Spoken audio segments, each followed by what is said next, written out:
Et l'idée était de faire un domaine ouvert un petit peu sur le monde, toute une activité de no tourisme qu'on voulait ouvrir, pouvoir accueillir les personnes au château et que les gens se sentent vraiment très bien, d'une façon très reposante. Donc 5 chambres ont été créées à l'étage de ce bâtiment. Elles donnent toutes sur la vigne et on a essayé de faire un lieu vraiment ouvert vers tout le monde.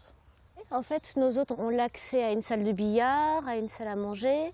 On a 5 chambres à l'étage et puis on a 3 salons, dont 2 qui sont réservés chaque mois à des expositions tournantes. C'est vrai que les Picards ont fait le parti pris de mettre des meubles d'artistes contemporains, donc on n'a que des meubles de créateurs essentiellement. C'est vraiment un endroit paisible en fait, je pense que c'est ça que les gens retiennent de cet endroit. Il y a des bonnes ondes, c'est paisible. Alors cet endroit, c'est ce qu'on appelle nos salons d'exposition. C'est gratuit pour les artistes d'exposer ici, c'est gratuit pour toutes les personnes qui veulent venir au château, bien sûr, de voir ces expositions tous les jours de 10h à 18h toute l'année. L'art est omniprésent au château, que ce soit dans ces salons, que ce soit dans notre cuverie où il y a une immense fresque. Voilà, l'art est partout.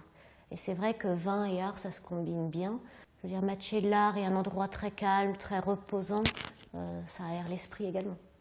Well, for us, our lives are full of just hustle and bustle, go, go, go.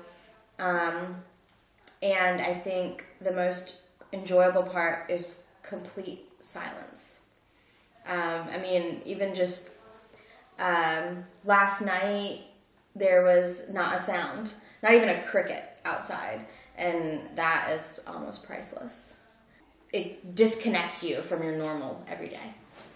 On a la chance d'avoir un paysage extraordinaire autour de nous. Il y a également la possibilité de la véloroute qui passe juste devant le château. Donc les gens souvent demandent à louer des bicyclettes et de suivre la route des vignes entre Beaune jusqu'à Cluny en passant par tous les domaines viticoles. On a la chance d'avoir des caves très anciennes puisque nos caves sont du XIe, XIIe et XIVe siècle.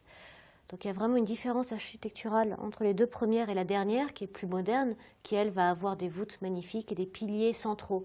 Là on est dans les caves les plus anciennes, elles sont un peu rustiques du coup en comparaison. Donc les personnes qui vont venir au château vont traverser ces caves avec moi-même ou avec mes collaborateurs et on va leur expliquer tout l'élevage des vins, le choix des bois, le travail du tonnelier, avec quelle chauffe on va travailler, tout cet élevage en fait très particulier des vins en Bourgogne.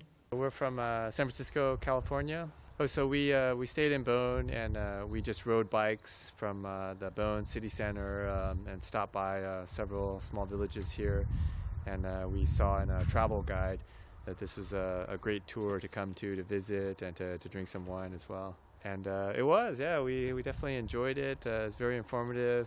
We love the wine here, the countryside. It's just gorgeous, the fresh air and the beautiful scenery and the very friendly people, and we wish we could stay longer. En 2004, on a ouvert notre partie accueil no touristique ou accueil aux touristes, donc qui n'existait pas avant. Et ce qui est sympa, c'est qu'aujourd'hui le château, les gens du village se le sont appropriés, parce que quand il y a un mariage ou qu'ils ne veulent pas faire dans la salle des fêtes ou une animation pour le village, ils demandent à le faire au château. Donc finalement c'est un bâtiment qui appartient plus au village qu'à la famille d'ailleurs, hein, parce que nous on ne fait que passer dans le temps, le château il reste lui dans le temps. Donc c'est le remettre au goût du jour, le rénover pour que ça profite à tous, à nous, mais en tout cas que ça rayonne un peu plus que localement.